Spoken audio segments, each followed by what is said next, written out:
Hey guys, welcome to the MC Anime Podcast. We cover anime, geek culture, Japanese aesthetics, and Asian studies. We are a multi-fandom podcast, and you can expect to hear topics in your favorite hobby or fandom activity potentially. You can find MC Anime on Google Podcasts, Spotify, Apple Podcasts, and YouTube. Also, please check out mcanimepodcast.com, our website. Furthermore, stay tuned in for another episode.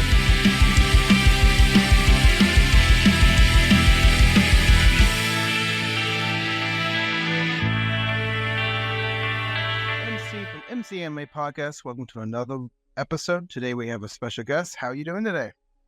Hi, Mason. I'm doing very, very good. Thank you for inviting me again. It's a pleasure to be here. Yeah, if anyone doesn't remember Siegfried, she is actually from other episode with hypnosis and absolute power. So that's a good point to see where she came from. So how are you doing? Tell me a little about yourself, where they can find you. I'm doing very, very good. And I can be found on absolutepowerhypnosis.com. And all my information is there. Absolutely power hypnosis at gmail.com. It can be, I can be emailed through that as well. And I do hypnosis therapy via Zoom. Or if you live in Northern California, by Sacramento area, I can do it in person. That's where I'm living now. Gotcha. And she's a hypnotherapist, also a substance abuse counselor, past life transgression specialist, and a lot more special areas. So before we get into today's episode, you moved, and how that changed from the hypnotherapy and absolute power episode from here to now. Hypnosis is an ever-going thing. It's not the therapy per se, it's the power that we carry within ourselves. So hypnosis is the medium that brings out that power of healing with the inside, as opposed to the traditional medicine that with anxiety, for instance, we get the pill, get instant healing, but then it comes back again. Hypnosis, as we claim, it's more permanent. So it has changed my life, and I've seen the life of others that I have worked with, my clients, change their lives. And I'm very grateful for that. And I'm very grateful for you guys that spread that message sort of thing. Okay. All right. So yeah, that's a little bit about in the previous episode to now what she's doing. So we can get in today's episode. Today's episode is going to be CoCo review and Day of the Dead, or as we like to call it, Dia de los Muertos. So let's talk a little bit about Day of the Dead before we get into CoCo and Day of the Dead with that. So El Día de los Muertos, it's a holiday mainly celebrated, at least in the few days back, now it's almost worldwide, celebrated by Mexican culture and Central America and some South American. It's what the Hispanics like to call the Mesoamerican holiday. Mesoamerican meaning from Mexico all the way to the south. That's what it means. And it's a holiday that celebrates their dead, the loved ones, particularly. It begins on November 1st and it finishes on November 2nd. Yeah. And there's also other versions of instead of Day of the Dead, it's also some countries call in Europe, it's called All Saints Day. There's also you have Halloween Eve and then Halloween and then Day of the Dead. So that how that follows through. But it's kind of interesting because not only does you remember the family that passed, but you also want them to have celebrating what your family once meant to you as well. Excuse me, please. Excuse me. So going back to what you said, the Day of the Saints and the Day of the Dead and the Halloween, 3 different holidays. Yes. Different the Day of the Saints, it was mainly brought by the Spaniards into Mexico. And the saint meaning children. They call it clean souls. And that's what they call it, santos, saints, because in the minds of us living humans, the little children haven't sinned. So they're clean, they're pure souls, and that's what they're called, santos, saints. And that came with the religion, the Catholicism, that they brought the saints into the Catholicism. So we have now the two holidays separated, one for the adults, one for the children, which are the Day of the Saints, and then the Day of the Dead, which they're all dead, but at the same time, one are pure souls, and the other ones, I guess, we sinned. And somehow... It's kind of interesting seeing how like a different culture can have the influence like the Spaniards did when they colonized. But that's actually a lot of modern Spanish and Hispanic culture is from the Spain. Right. So interesting how that works out. Mm-hmm. Yeah, well, the Day of the Dead, it was celebrated by years and years before the Spaniards came to conquer all American continent.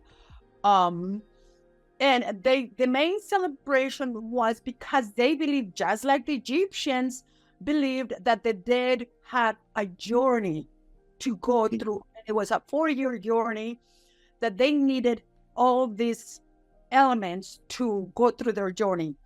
And one of the things that the Mexican indigenous did was kill or sacrifice, that's the word, not killing, but sacrifice their dog, the Xoslecuincle. That was the dog, the Mexican pre-Hispanic dog that is still alive. They still exist. So they will sacrifice as the guide of the dead and put it into the thumb of the dead. So it will guide them through their journey, because they were supposed to go into the infraworld through the 4 different underworlds into their journey, and that was the original celebration. Yeah, and also with the Egyptians, they also thought that being buried with your pets, their souls will also make the person whose soul was in that tomb also be happy in the afterlife too. Yeah, the culture doesn't talk about happiness, but it does talk about guiding them into their path. Yeah, you guide them into a point forward where they can be in a better place, in a, like, I think, resting. And the rest place. Yeah, and the journey lasts for 4 long years for the soul to move into the infraworld. So they needed all of these things to move with more, I guess, focus, for a better word. Yeah, true. So what are some of the elements that you need to complete the 4-year journey? Okay, so there are few elements that are a must. And obviously the picture of the dead, it was to recognize themselves. The incense, it was the purification of the evil spirits. For the indigenous people, corn was a must, because the corn in Mexico and other South American cultures signifies richness, because it gave everything. It gave food, it gave nourishment and everything. And there's all kinds of corns, I don't know if you know, in Mexico and South America, or Central America. The red corn, the white corn, the blue corn, and the yellow corn, and different corns.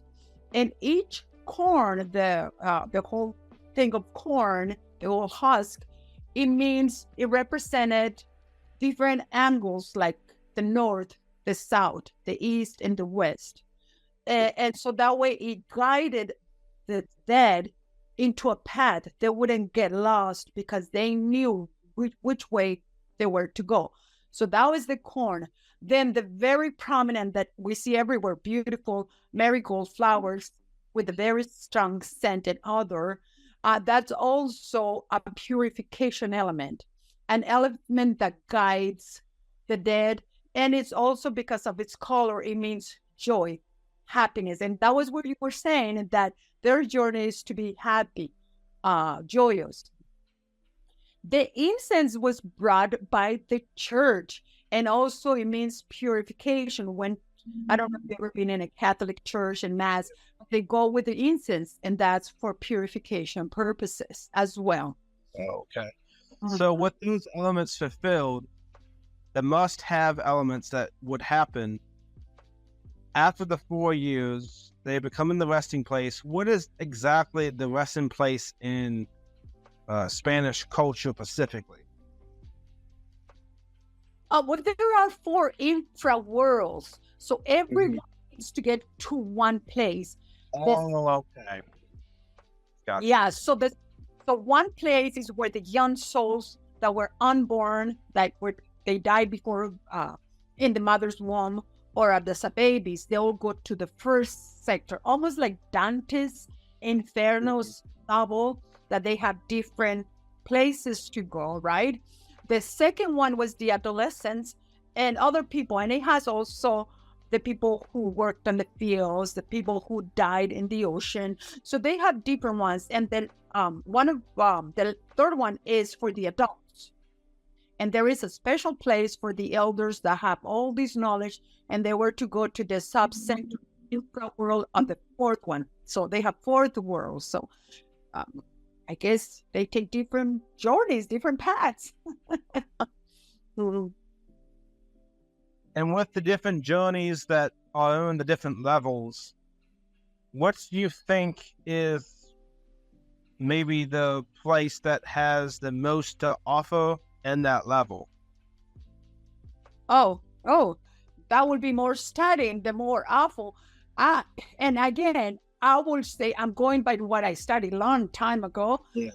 I would say that the young souls, there is something called, and it's also part of the religious, the Catholicism, that when we die, we need to rest in a place called the purgatory. I don't know if you ever heard of that. Yes. So it's Between the life, between mortal world, you're not dead, but you're not alive, kind of thing. And before going into... We're lost souls go. Yeah, exactly. So that's where their souls rest, but they're not at peace.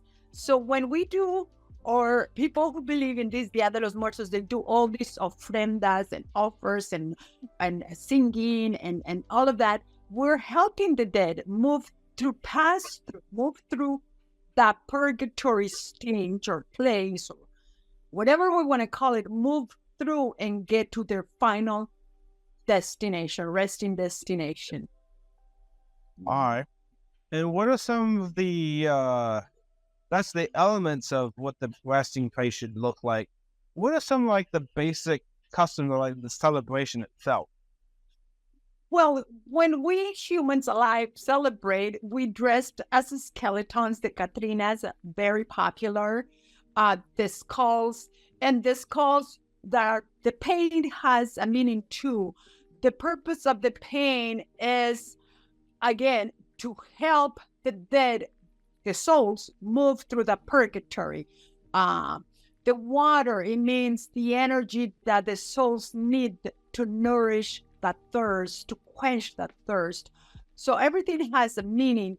And I guess going by the religious is when we get to the final resting place is joy, happiness, beauty, which is what the marigold flowers signify.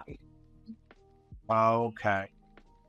And in the festivities of it, what are some of like the popular things that happen in that, not just the skeleton, but the makeup and the mask? What else is celebrated?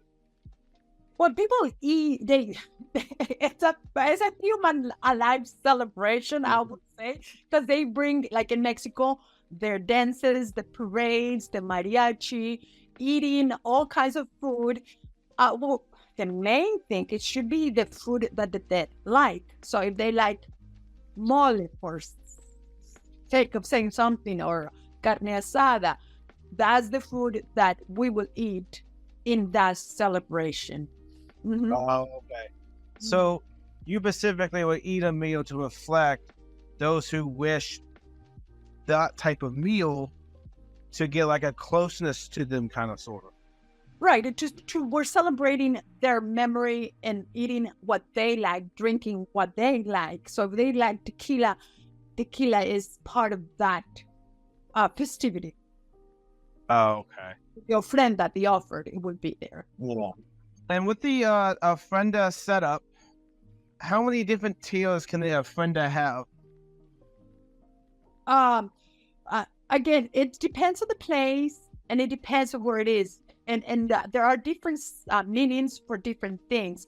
So they use the hawthorn tree branches. They call it the jocote. It's a type of a tree. And they make arches with that. And the arches, again, serves or signifies the threshold between one world and another.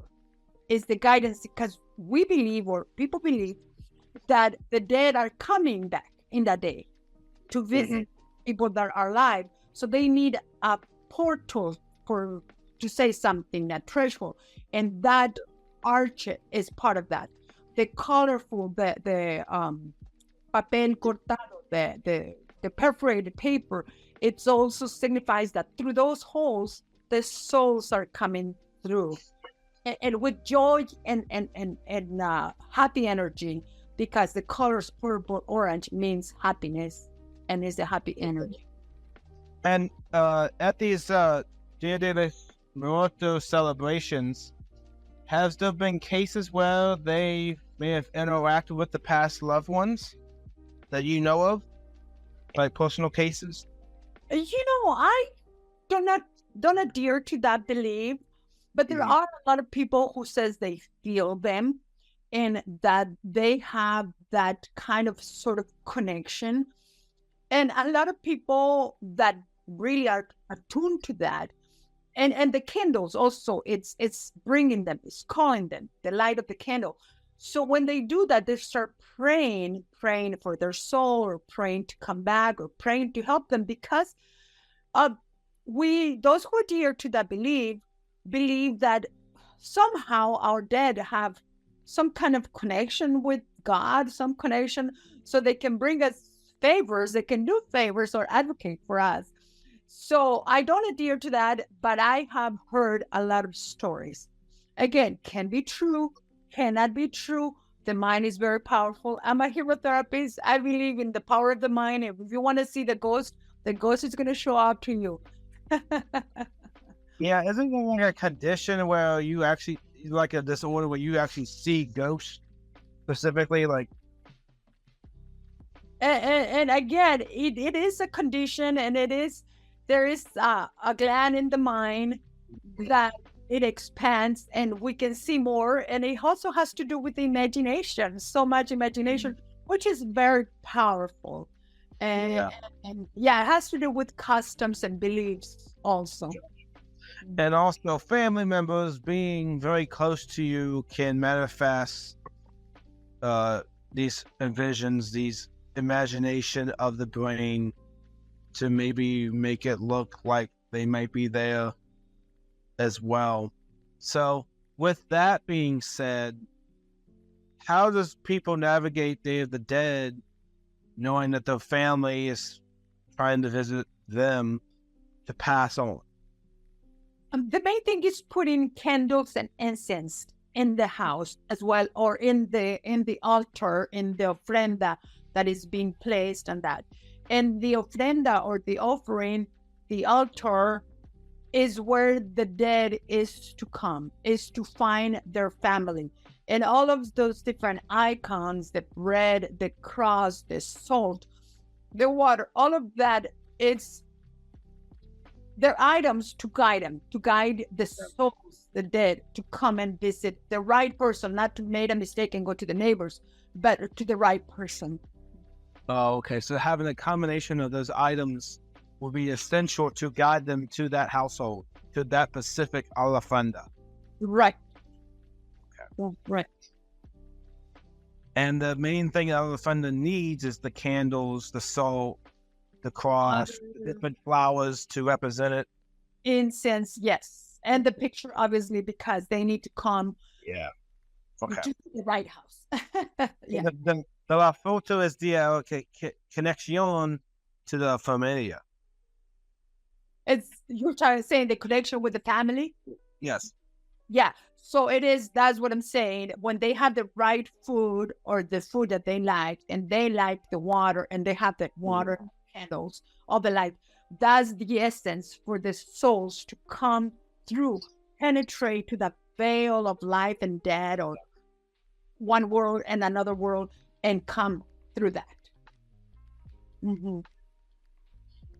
So that's a little bit about Day of the Dead, the costumes, though, the elements. The other half that we have, which, kind of inspired this was CoCo as well.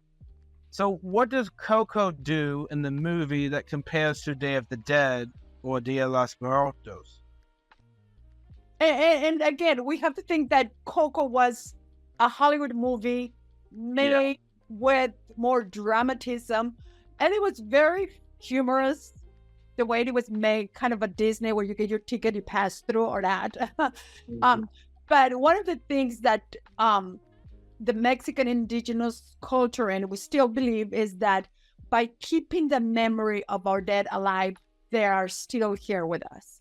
So that picture, that when that picture fell from the altar, that was like a huge thing. It's like, now how are they going to find us? How is grandma going to find the right house? So that was one of the things that was very kind of sort of true, a little bit humorous.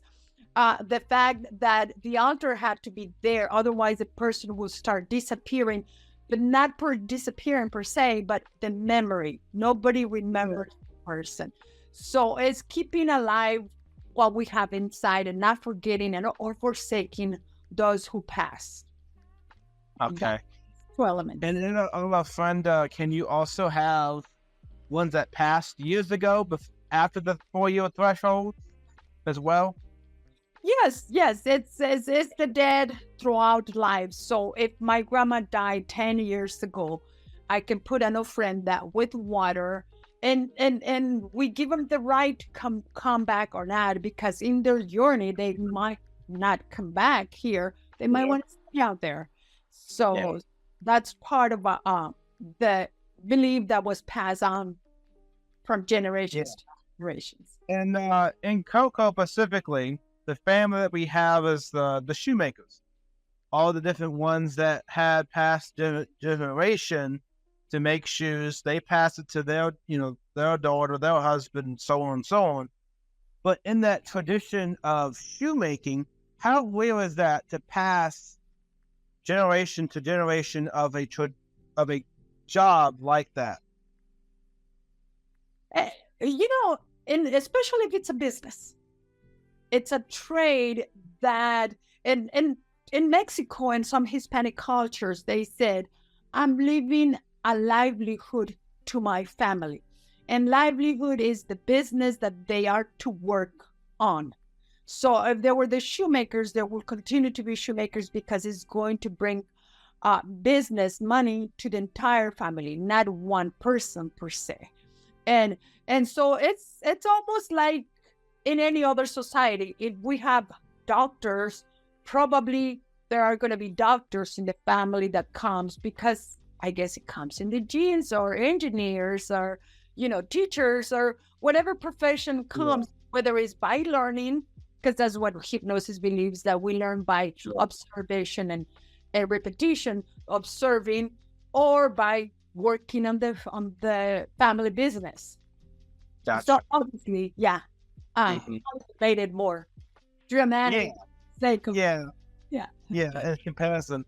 But having an introduction that we had to CoCo was kind of important, because it establishes the traditional family, the livelihood for the family to have to pass on, to continue for the support of the family. So, with that being said, the importance of family, what other elements do you think that you liked that showcase importance of the family in CoCo? So people have a misconception that I have the blessings of having grown in the States. I was born in Mexico, so I kind of know a little bit of both cultures. And I believe in America, North America, and in your family is very important in a different way sometimes.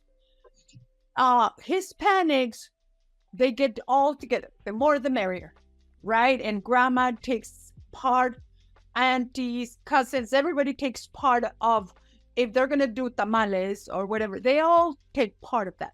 And that was the nice thing about CoCo, when they show that in the Hispanic cultures and some of the European cultures, like Italian culture, like grandma or grandparents are so very important that they have a hierarchy of respect.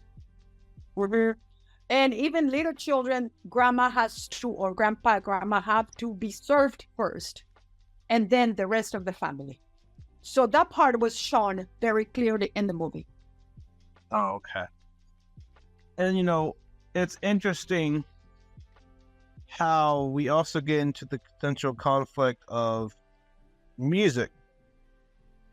One particular incident with music made the family not want to have music in their lives, and as a result, it created an imbalance of they're okay without music, and therefore, why should we need it? Right, and I think that was to dramatize it, a Hollywood way to dramatize something. But it does happen, just like in Romeo and Juliet. There are feuds between families, and families forbade everybody else to talk to the other family or be part of that. Same thing with the tradition. I got hurt by the musician. I don't want no music in my house. That was a little bit of a drama. But it could happen. Yeah, I mean, that's a storytelling mechanism that the movie used as a central, I guess, conflict to establish the story and then establish the rising action to go on how to, resolve that issue at the end kind of thing. So that's on storytelling. But in a traditional family, can something like that be set back by generations of dread or discontent with a certain thing? Yeah, and let me go back just one moment to what you said about this conflict. Let's remember that any movie, any story that makes it exciting is the conflict. If there's no conflict is flat. Yeah. So Hollywood had to make a conflict, create a conflict in there. Now, as far as culture and the conflict, yes, there had been, as far as I remember, with my own family, my grandma, that would say, don't talk to the family. They are whatever, meat makers, or they are money makers. Don't talk to them. And so it does happen. Maybe not with a particular trade or skill like musicians, although the musicians have a bad reputation. Right. So I don't know about the skills, but yeah, there are conflict with families. Yeah, like in every culture. Yes. Yeah. All right. So with that being said, what is important to know if you have that type of family dilemma? How does a family heal from that, per se, if it goes by generation to generation? And it has to do with the generation. Someone daring enough to say, hey, that was your conflict. Mm-hmm. In your time. Now, this is a new generation. And sometimes it can be conflicting, especially because there is so much respect unto the hierarchy of grandparents, grand-aunties, that if the children or grandchildren go against that tradition, it's almost like they're disowned sort of way. So that's why those traditions are kept perpetuating, keep going until someone says, that's ridiculous. That's in the past. Gotcha. So, in CoCo, they have that dilemma where the Miguel doesn't want to actually follow in the family trade of the livelihood of shoemaking. He's trying to follow supposedly Ella Cruz as a hero to music and to be a musician as such, as a dream. We found out later that's not necessarily the case. Well, it's kind of twisted, but generally speaking, he's a fan, appreciates it, and then as a fan wants to become it himself. Right. And it just happens that if you know the Mexican culture, the singer that they portrayed, it was a very, very, very famous singer that died like 60 years ago and is still alive in the memories of everybody. So Hollywood had to put a figure that was bigger than everything else.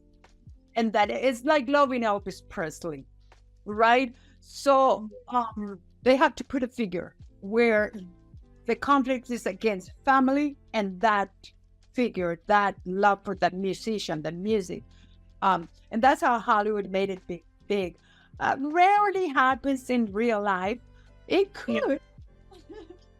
There's a few instances like Elvis Presley and the one you just said, where they transcend their music even after death. But that is typically on music as itself. It has trends that go up and down, and people at different periods like different things, and sometimes they have a retro to go back to something of old and remember it and appreciate it. Mm-hmm. Yeah, exactly. And music is so much part of every culture, but especially Mexican culture, that it had to be part of the movie. It had to be, and it's part of every celebration, the mariachi music, sort of that traditional music. All right. So here's an interesting question. So if you have a family that has an altar, doesn't want music associated with the Day of the Dead, how does Day of the Dead without music play out? It would not. And it wouldn't happen because music is part of every celebration in the entire world, but especially in Mexico. And it's not just any music. It's the traditional music, like the banda, the mariachi, the specific music that has come from many centuries ago. Gotcha. So the style is pretty simplistic, but powerful in the traditional sense, and the moving anecdotes of them singing and what it actually represents. Mm-hmm. Exactly. This is interesting. The spirit guides. So what specifically in the spirit guide can we have established like CoCo has shown us? What do you mean by that? Well, like, if you put a spirit guide with them, like an animal to guide them to the altar, how does that play out? Again, the Mexican indigenous, the Aztecs, the Toltecs, the Nahuatl, they had this thing where they believed that human sacrifices will appease and please the gods.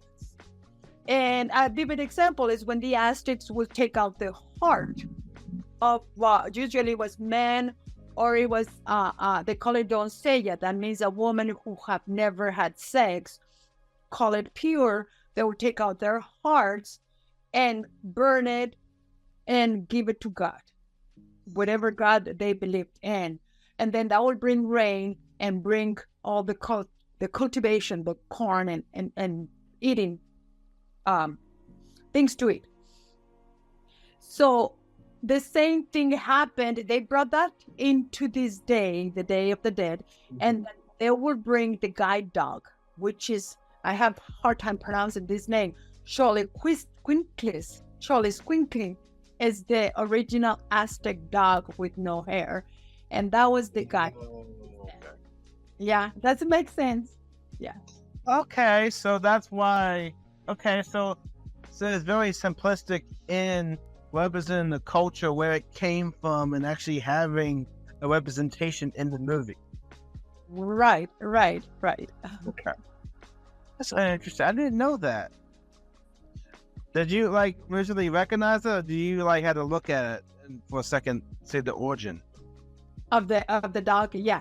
It came from far away from the indigenous or the Aztecs traditions of sacrificing a human being to please the gods. Okay.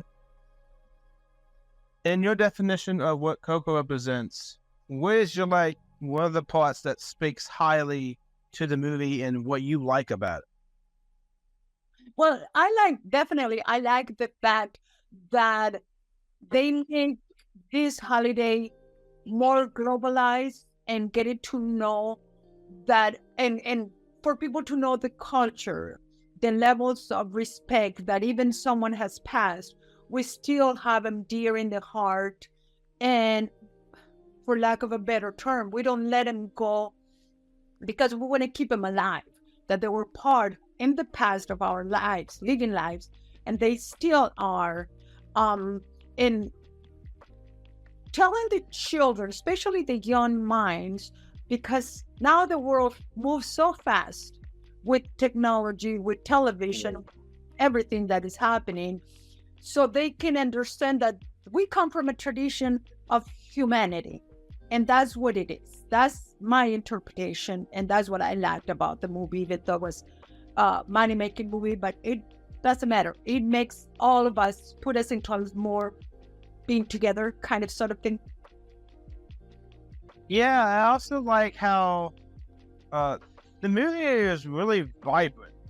It really represented specifically of culture that is of color, but all the different types of colors, the festivity, having the color, having the vibrancy to it, having it stand out, having it be something what it is, what it was.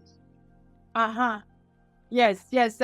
And obviously because it's Hollywood and they need to make this kind of movie to make money, and because we humans, we are very visual people. If we don't have colors, our mind kind of wanders around. We need a lot of stimulation, kind of sort of thing.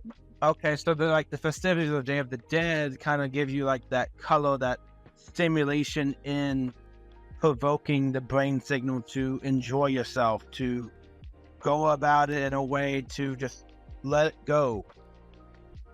Right. We need that kind of stimulants, yeah. Okay. And as a stimulant, the movie did well to provide that, but also capture moments in your subconscious to like set signals to like the movie as well. Exactly. And they're experts in that area, so great. We love it. They entertain us. They gave us a little bit of the culture of other world. It's a little bit more cohesive as like humanity. Understand other cultures. Yeah, I enjoy every part of it. And it's typically the first half that has the best representation of Day of the Dead, because that's typically the building up the story, getting to the point where Miguel might be, disappearing, as we call it, in memory, and actually struggling to get a family's blessing. Is there any significance of a family's blessing, or is that just something they just put in the plot? No, actually, it is true. So there is a custom and a habit, even when you move, if you visit your auntie and go 20 minutes away from your home to visit her, there's always the blessings. And they say, God bless you, my child, be safe, call me when you get home. So it is a habit, even up to now, even for young people, always giving the blessings to everybody. So now from the dead or the hierarchy of the elder to the youngest, we always need the blessings. It is very true.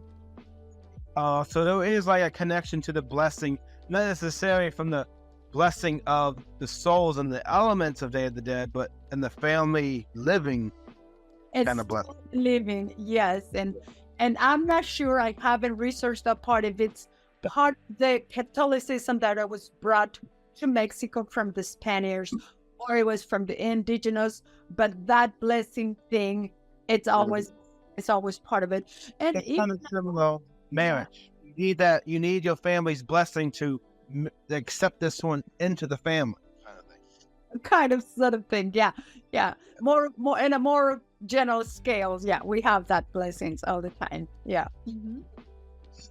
All right. So giving the blessing to the young ones kind of establishes what kind of relationship? It feels more spiritual thing. It's the connection between I'm special. I have someone who's blessing me, and always, even in the spirit, if you want to say it, is watching over me, and comforting thing. Okay. Interesting. So let's go back to like the visual aspect of Day of the Dead. Mason, if I may say something, we can even connect it to what is going on now in this time of the world, where they say that we're connected through vibrations. So if we give a good thought, it's a good vibration that we're sending to the person, and that is a good thing for that. So it's kind of a similar thing, if I would say, that is the blessings, but the blessing is more verbalized. Oh, okay. Yeah, that's kind of like finding the true person that it was actually the originals in music that we have in the plot of CoCo, where that have a good vibration, telling the true story as opposed to the story that was fabricated, kind of thing. Right, exactly. Yeah. So with that good story being out there, what is the powerful of that in itself? To have a good story, to spread it, maybe a different spin on history that wasn't told before. Well, exactly like we talked about it before, to spread more awareness of different cultures. Because some of us are ignorant of other cultures, and we don't take them as seriously as we should, or as respectful as we should. And it brings more cognizance, more awareness of that. We all celebrate in a different ways, our dear ones, or we have that connection with family, the dead or the alive. It's bringing that part of connection. And also, like I said, because the UNESCO make it a worldwide heritage, so now it belongs to everybody. It's not just the Mexican or the South Americans or the Central Americans. It belongs to everybody who wants to dress up or do an altar to their dead. It belongs to everybody. It's part of everybody's culture now. Yeah, and that worldwide acceptance is also something that has been hitting more as the introduction of culture becomes multicultural, with the different conditions being met to allow the assimilation of people, but also mixing cultures to adapt two cultures into one and have different variations of it still represented in the same day. Right. And also because in this time and age and days, we are more mobile. We move from place to place. So if we go to Mexico, as you were in Puerto Vallarta, it's not Mexico. It's an American/Canadian colony. And if we come to the States or even in Canada, there are places where there are more Hispanics or people from Europe. So it's a mobile world. It's a human world, not one culture. Yeah, we speak different languages. We grew up differently, but it's a nice thing. And thanks to Hollywood as well, we get to know more people and more of cultures. So it's a very wonderful thing that connects us as humanities, as human beings. So with that being said, what is one thing about CoCo that you thought was very interesting that maybe it was not necessarily Day of the Dead, but just the movie itself? I will say more the feud of the music. No one part of the conflict that Hollywood had to make it so big to say this is a big conflict, and it was ridiculous because there are no celebration anywhere in the world without music, and we know that. So I think that was very fictitious. That was one very fictitious, and it was fun. Kind of a Disney thing. Yeah. So that fictitious mark kind of like spoke out, like was stand out to you, like having it being a directive motivation throughout the movie and the transition of it, kind of how it played out. The more you saw it, the more you found out, the more it kind of became over ambitious, over the mountain kind of thing. Well, I like the fact that they started with the beginning, the families, the altar, the rebellious kid, because every family or everybody needs that rebellious person to say, we're changing the world. We cannot live in the past.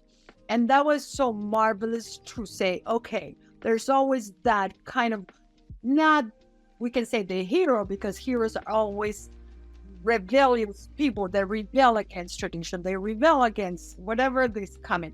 So that struck me as like, yeah, I like that the kids need to know, everybody needs to know that you need to be daring sometimes in order to change life, to change beliefs, to change the world, to change whatever is happening. So that part, it was a very well played. Yeah. I think that the part that stood out to me was probably like, for example, just overall animation of it was kind of interesting.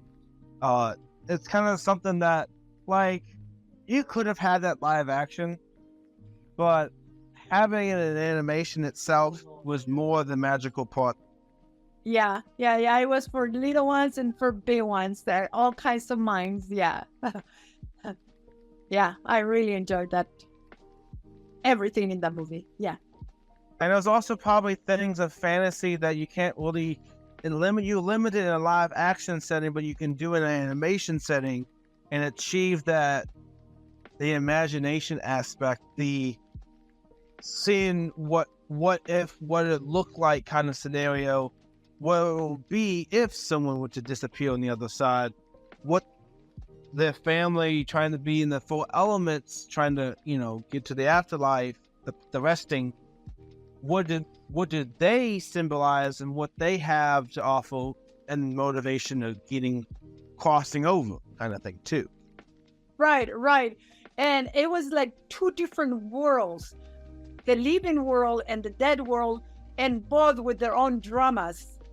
And they did it to a really very well way. They did it. They did a very well job integrating and melting both living and dead world. Even though the dead world is not much to go on, there was still a good interpretation of what it could look like as a reference to the culture, to the motivations of those trying to see their family members, what they're going to do it, and keeping the memory alive as a resolve kind of way too. Right. And they did a great job with that part of internal conflict as well. And the guilt. Let's not forget the guilt, because Miguel the Kid will carry that guilt. The entire family's guilt of, I dropped the picture. I made my grandma disappear. So it was like, big thing. And guilt is part of the culture as well, at least in the Mexican and Central America and all the Spanish-speaking culture. Guilt is a big thing that I think that needs to be worked on, in my opinion. Okay, so internalizing actions and what it means for your family or the situation at hand is also something to take consideration too. Right, exactly. All right. So as we wrap up, what are some closing statements about Day of the Dead that you want the audience to take from this discussion? Well, the final thoughts is that we all are in one world, and that if we love someone, whether they're alive or they're past, we need to honor them.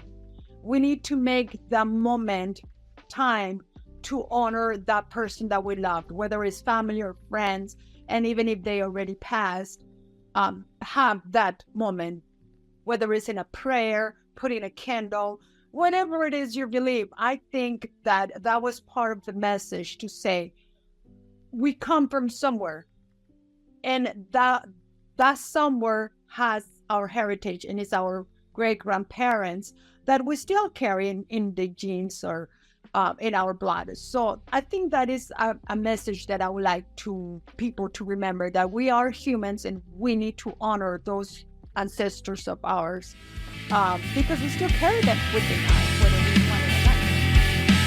This concludes another episode of MC Anime Podcast. MC Anime Podcast is available on podcast directories like Google Podcasts, Apple Podcasts, Spotify, iHeartRadio, and YouTube. We also have our website at mcanimepodcast.com. If you want to directly support us, then follow Patreon blog MC Anime. Finally, if you want services for hire, then we're available on Fiverr for audio and video production, graphic design, idea consulting, and blog and article writing.